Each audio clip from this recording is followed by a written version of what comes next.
really simple home remedy for when you think you might be getting sick. At the beginning stages of an illness, you can use 3 simple ingredients that you probably already have at home. It's also really easy to find in the supermarket.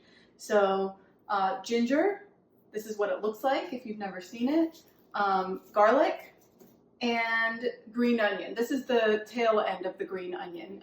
It normally has the green stalks coming off of it. You're only going to use the white bulb.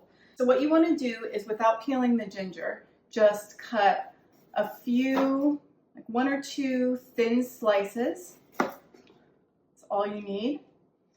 And then you can use up to 2 of these green onion bulbs. I'm just going to use 1 because the one that I have right here is pretty large, so that should be enough. So I'm just going to slice up the white onion. And so one thing I want to make sure we make clear is what you use this for versus what you don't. So in Chinese medicine, we use categories such as wind cold and wind heat to describe different types of colds and flus. And this recipe is particular for wind cold. Wind cold symptoms include things like a very scratchy sore throat, just slight, maybe some tension in the upper body, some soreness in the neck. You might feel a slight chill, and maybe a slight headache.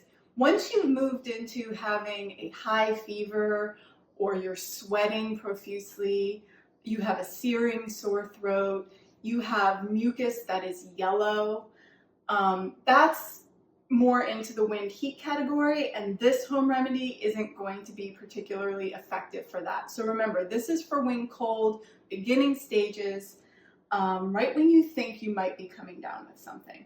So what you're going to do is take these ingredients and combine them with about a cup to a cup and a half of broth. I'm using miso because of the probiotics in here, which is good for gut health. You can use whatever you have on hand. If you don't have any broth on hand, you can use water. That's fine as well. So you're going to combine all your ingredients in the pot and then bring it to a boil, reduce it to a simmer, and then let it simmer for about 15 minutes. After 15 minutes, you can pour your soup into a small bowl. You don't have to strain out the chunks, keep them in there.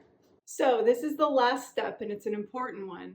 Make sure that when you drink your soup, you want to drink it while it's hot, and you want to wrap up in a blanket, because the properties of the herbs will promote a light sweat.